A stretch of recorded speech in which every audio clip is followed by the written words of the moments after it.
Danke. Danke. I understand German, but I cannot speak. Okay. Like me in English. Are we going to do as a talk, or should I present? You can present. I can. Well, I join you in a second. Okay.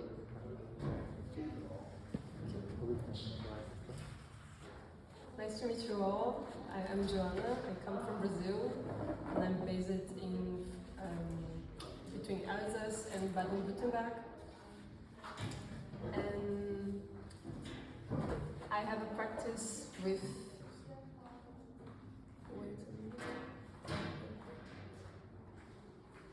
I have been working with agroecology in Brazil for 5 years. So this shaped the way that I work as an artist, and I'm here to present my practice with agroecology and also how this became an art practice too. So I don't know if agroecology is a term that everyone knows, but agroecology is basically a social movement in which we think how do we cultivate the food and how do we plant our food, but also the structure of our society and the relationships between people and everything around the ecology of the society too. And an agroforest is basically the mixture between agriculture and a forest. So it is the totally opposite from a monoculture.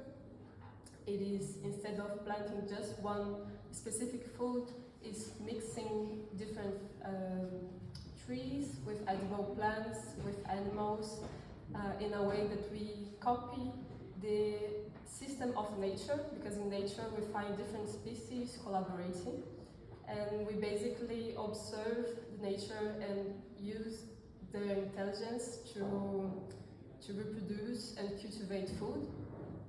So it is the most productive methodology of agriculture, and it helps to regenerate the soil, to regenerate the biodiversity, the air, and also the water cycles. And we work trying to fill all the layers. So we plant different plants with different heights, so we occupy the whole space, and we also plant different season plants, so in the way that one plant is going to die and after is going to come another plant, so the earth is never empty. We have always something growing and always something that we can harvest too. And I'm here to talk about of a specific agroforest that I have been part in Brazil, in Rio de Janeiro. This little flash, this little sign, it is the university and fine art school that I made in Brazil. And there is where I started learning about agroecology and agroforestry. We had already around 8 forests, agroforests in the campus, and I have been part of the construction of the newest one, which calls Goves ao pé da letra, but I think it's a very specific expression, so I think I cannot explain it, the translation of this. But it was in this space. This was basically a grass field in the university. Here is the fine art school. Here is the literature school, and in the other side there is the science school. And together, some students of all those fields, we literally starting occupying the grass field to plant. And everything started in this tree, which is, in Portuguese we call a flamboyant, but I searched it in German, is Flammenbaum. So this is the flamboyant. And Around the Flammenbau, we started planting in an agroecological system. So normally the strategy to recover the soil is to start by beans, cassava and pumpkin. I think those are the most common association of plants to recover a soil, because when we have a soil that is it has been empty for much time, it becomes compacted and we cannot work as well with the earth. The earth is barely living, so we need to do a work with plants that are very resistant to restore the biodiversity of this land. So together we started cultivating this agroforest, and the photos that I'm showing, it was the Spring Festival. It was also the beginning of the academic year, so we invited the new students to make part and to get to know the agroforest and to collectively plant. So I will not identify every plant, but something that I can see here, I have cassava which is manioc. Cassava is manioc. In the left, we have papaya. We have, I think, sweet potatoes and other different edible plants, which are wild plants that normally we don't know that we can eat, but they grow spontaneously also in our country. And this was part also of different social movements in Brazil. This flag is the flag of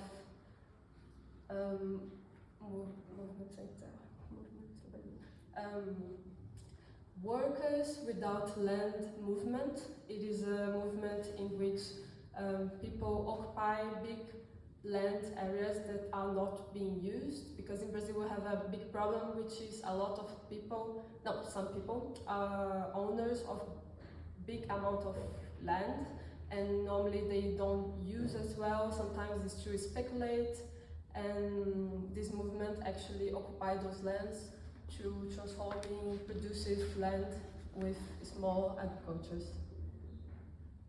And in this agroforest, it became a space of encounters in which we were trying to tell about the subjects that we find important to discuss, to have a better society, more connected with nature and more connected between people too, and how we could cultivate together a space that was before used by none. So it was a grass field that no one was actually using, and by our work we started to create a place of encounters where we were not only planting together, but we were harvesting and also passing time together and doing artistic and cultural activities. So during this Spring Festival, we collaborated between different artistic practice too. We did workshops of painting, workshops of this jungling balls, and we have also the habitual practice of creating a fire, which is a place of encounters where we not only pass time together, talking and discussing about our life in the campus, but also many times harvesting. So we already harvest manioc, beans, pumpkins, and we cook it together in the agroforest on this fire. So the fire was a very important part of the encounters there. And this is also a picture of some people that participated during a workshop in the agroforest. It was a workshop of natural repellent for mosquitoes with herbs of the forest. And this is the two flags of the two movements of the university. One is the agroecological network of the university, and other is a project of environmental engineering, which has also another agroforest in the campus. Now we have, I think, 9 agroforests that was occupied by the students. And this is how, I don't know if you can see because it's kind of, I actually put kind of small, but this is the satellite view of the transformation from the first time where there's no cultivation until, I think it was, you cannot see, but I think I put like this year or last year, the last picture. And as you can see, we made it to pass from, I had this information before, I think, just let me think, check. We passed, no, it's not here. Okay, forget. I don't know exactly how many square meters we have right now, but we passed from nothing to, in person is a quite big space in which we can walk beyond of the trees and beyond of the edible plants, and we have many paths that we can go into the agroforest. And those are some of the plants that we have there. Sorry, it is in Portuguese, the names of the plants, but what could there's rucola, which is rucola, courgette, I don't know the name in English. Pumpkin. Pumpkin. No, there's more one.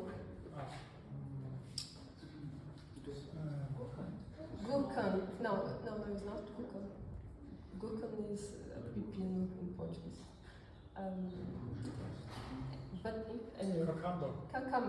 No. Not cucumber. Cucumber is gurkan. Gurkan, exactly. But it's okay. It's like the small, it's not pumpkin, but it's the smaller one, like an eggplant format. We have sweet potatoes, papaya, funcho, which is finocchio in Italian. I don't know. There is also here in the garden. Almirão, there is also here in the garden. I don't know the name, but and some native plants and fruits. And today we have more than 340 species identified in the space, because we work with like the agroecology also thinks about not trying to impose a specific design of garden, but actually planting as much as seeds as possible, and letting the nature and the ecosystem choose which seeds are going to born there. So we have what we call in Portuguese, it is like a seed bed in the soil, and maybe the seeds are not going to grow right now, but in 2 years. And we are just recovering the soil and the ecosystem. We have some of the botanical families, but this is more specific. We have over 70 botanical families in the agroforest. More than 100 identified trees. I think it is a work that my friends are doing, my colleagues are doing since I came to Europe. They are doing this work of identifying and cataloging all these species there to have more like the track of how it changed the ecosystem and how the collective work can actually build again a diverse ecosystem in a small amount of time, actually. So I can maybe put a small video of the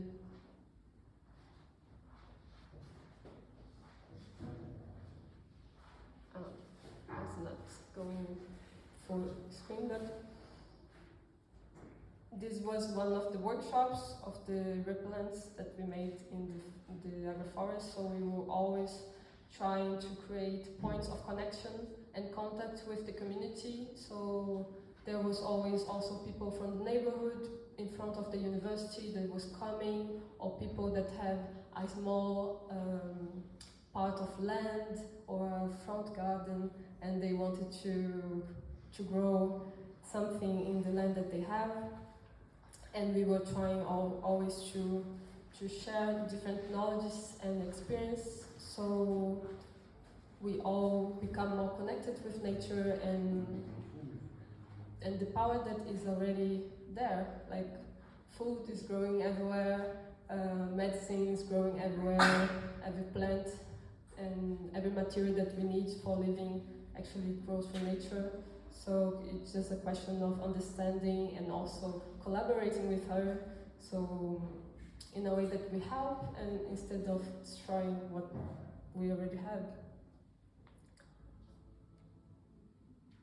Yeah, I think I will tell a bit of my experience that, because it was during the beginning of the fine arts school, and it was very important to me because even before the fine arts school I was always very socially engaged, but before in the student movement, and I was also very connected with nature too, so getting to know those people and starting a project together was for me like an experience of living a mini utopia, because we were constructing together something that we really believed on, moved by a collective hope that we could change the world, at least locally, and we could transformate the place that we were living and do something instead of waiting like government or structure or any bureaucracy create a better place in the university. We were actively doing, because we discovered that we could together. Wait, how do I? So just to do a brief connection with art, because I'm an artist, and as I said, this influenced a lot of my work during the time. So my first installation was a garden, an agroecological garden, which was also playing with the boundaries between an art installation and a social encounter, also as the festival. And it was the beginning of starting to think nature and plants and living beings as sculptures, and also as a possible medium as an artist. So this was an installation that lived for 2 years, growing and transforming. I also started working with different mediums of nature, so doing moss graffiti, thinking about passion fruits as sculptures, living sculptures, which gives fruits also. Thinking about sculptures that could live, and mixing with different strategies of the ecological guerrilla. So this was a research of bomb seeds, bomb seeds. And how could I use this material as a sculpture, which is meant to be planted in the soil and to grow and to transform in another thing. So the act of collecting and also working with different living process of nature as mushrooms, trying to pay attention on plants that are not normally liked to, how could we see the herbs and wild plant as an interesting thing too. And this is a work of bouquets that I used to do a lot, and I still do, but I made one bouquet for Kreuzlingen here, which is normally a bouquet that I do during a path between one point and the other, And the idea is to, instead of making a painting of a landscape, I'm summarizing this landscape into a bouquet. So what are the plants that I can find in this ecosystem and in the landscape? And I also started doing collaborative things and inviting people to activate the museum space. So I was always interested in working with people and kind of crashing the limits between art and life, and art and the formal space of the white cube too. And because of that, I put some reference that I didn't.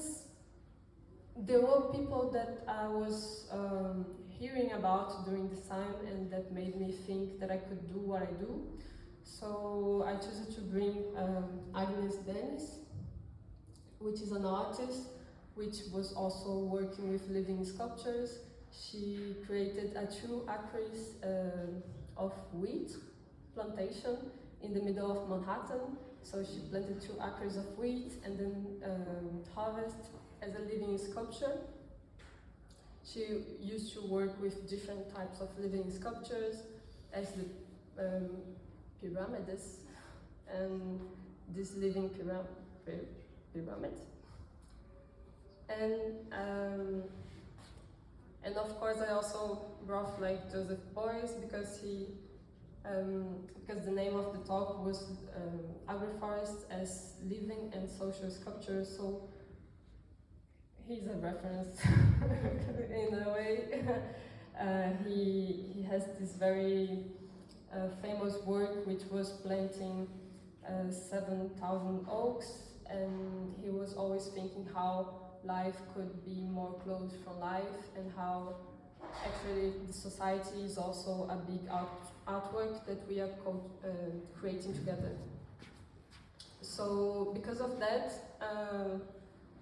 I will present what I'm currently doing with the agroforest that I present, because I'm currently starting a project with this agroforest which called Planting Water, by the idea that in agroecology we have strategies to plant water, because we believe that water and the cycle of water is intrinsically related with the ecosystem and the plants. They are evapotranspiring and also putting the water in the ground or taking the water from the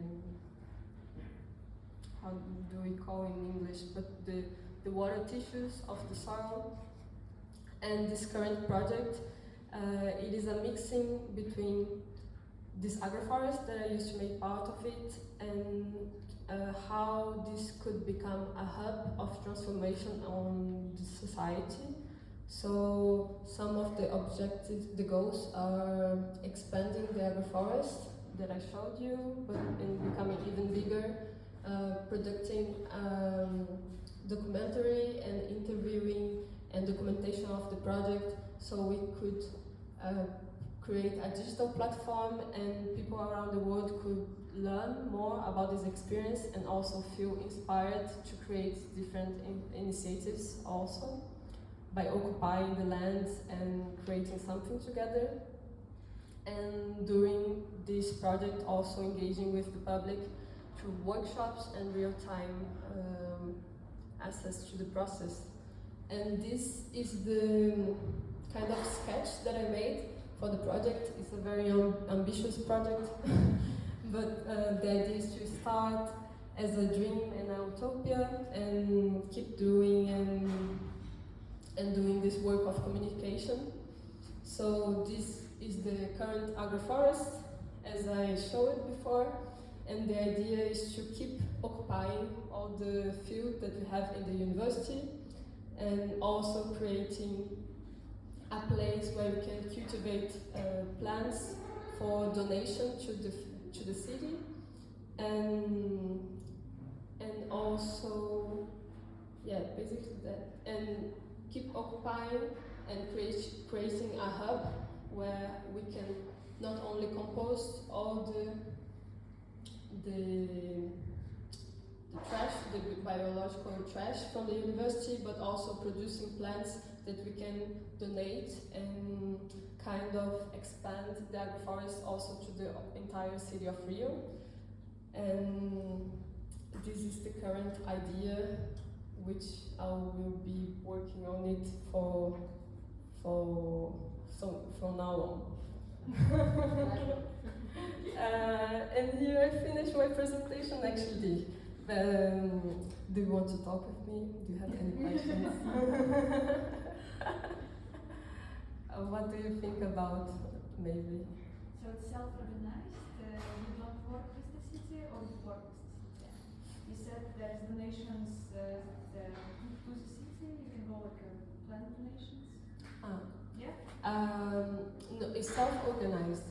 Like you mean the project that I'm proposing? It's self-organized, but then you work with the city or it's you don't? For the moment, it's very self-organized. But as the agroforest, like we started by occupying the place, and then with time we got recognized by the direction of the university, and they started collaborating with us. So they, instead of throwing away the grass that they cut, they started giving to us to use in the agroforest, and I believe that using the agroforest in an artistic framework also gives authority to build connections with important people from the city, and not only getting funding but also proposing official collaborations. But I think it would be the case of starting with a smaller guerrilla collectives during the city, because there's many also community gardens in the city. There are specific social movements, and I think we could work with them by donating and offering what we can in a way of collaborating. Thank you. So you didn't ask for permission first, you just started? For this agroforest? Or you asked the university at first, or you just did it? For the agroforest? Yeah. No, we didn't. We just occupied. Actually, it was once that the university cut the grass, and suddenly we have piles and piles of grass in this field. And for working with agroforests and for planting, we actually use green material, so we can fertilizing the earth. So we just took this grass and we started using. And in the beginning it was hard because sometimes the official people of the university came and cut plants that we planted, and it was a process of resistance, and after some time being recognized as an important part of the university too. But it was an occupation.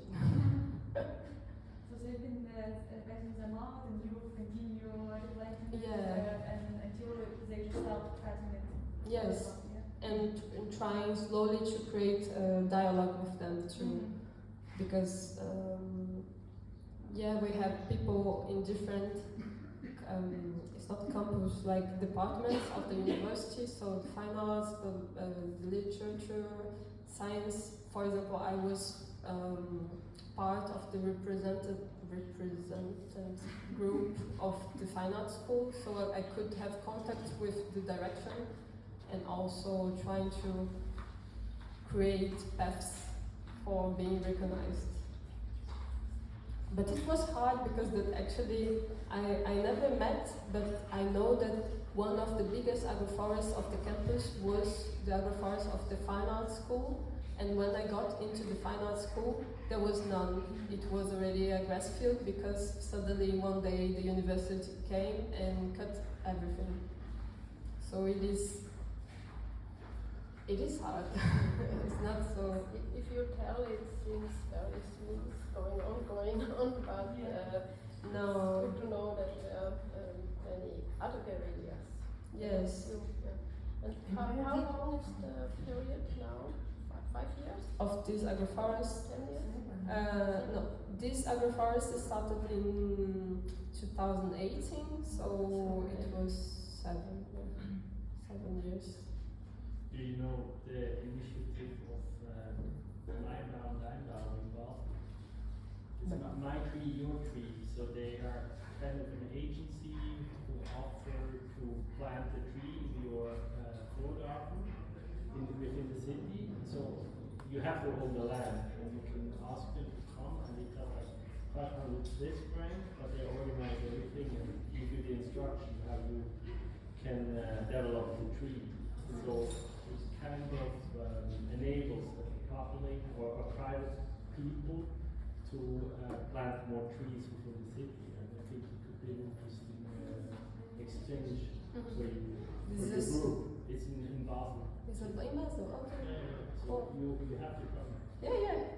But it is like a private organization? It's a private organization, and they started I think a few years ago, and it's really expanding a lot. And it helps to, I mean, we often have good intentions, but we don't know how to get there. And if you have like this guidance, or somebody already set up everything for you, it's much easier to plant the tree and to get the correct instructions. Yes. And 500 Swiss francs in Switzerland is not much for a tree. Yeah, I think that's something to This is a good connection, thanks. I will search about. Yeah, I think it's true. Many people are interested in doing something, but they don't know how. And also, I think we have a very empowerment. Yeah, exactly. In Portuguese, we use the term soberania alimentar, which is sovereign. So I don't know exactly how to say that in. Maybe. In German. Maybe. It's like having the power of doing yourself. Yeah, exactly. Is the idea like this was a term very used in our discussions of how could we get into more people and how could we pass the knowledge of agroecology, because like many people are so disconnected from nature that they don't know that can grow their own food, or they can actually be walking in the street and find food. They don't know a little plant is food. So yeah, it is good to have organizations that work on it. Do you want to talk? Go ahead. Yes, no, just I maybe really wanted to thank you for all your insights and your thoughts, and it's really interesting. But I was wondering as well if you wouldn't mind to tell us a little bit, because about bringing plants, you brought some seeds. No, am I right? Yes, it's true. Hetu told me that I could bring something to represent the project, so I brought seeds that I collected from different places, because as part of the agroecological activism, it's normal to collect seeds and always have a lot of seeds, to be planting seeds all the time and giving to people and exchanging. So I brought some seeds from Brazil, some seeds of things that I eat, because we normally throw away the seeds of fruits or vegetables that we eat, but we can always keep them and plant in a random land around the city. And also these seeds were, I think this is the most interesting one, because it's the poirot seed. I don't know how it's lauch seed, because like for example, if you buy lauch and you eat your lauch, you can take the bud of the lauch and plant again in the earth, and after it's going to grow again, and at some point it's going to give you seeds, and from those seeds you can plant again and have infinite lauch forever. So this is the first seeds, lauch seeds that I cultivate, so it's very important. and I'm planning to let those seeds here to be part of the garden of the Kunstraum. So I can collaborate with this living sculpture too. So that's wonderful, and everybody's invited to maybe take one and take it and bring it to their own gardens. Yes. And it's maybe as well, Yeah, of course. Wonderful. That's wonderful. Yes, yes. That's why also I put a cup next to the watermelon and the fruit there. Apricot. Apricot. Yes, beautiful. I put the cup so we can also collect the seeds, and if you want to take the seeds to plant in your front gardens or around the town. Wonderful. So, is there anyone who would like to add a last question to Joana? If not, she's around. Yes. And we're gonna go on partying this afternoon, night, whenever. So thank you very much, Joana, and I would say a big round of applause. And really, thank you very much. Yes, and congratulations for everything too, for the exhibition, the Vorgarten Festival. Everything's very amazing, awesome. Thanks for being here. Thanks for the public. Okay. And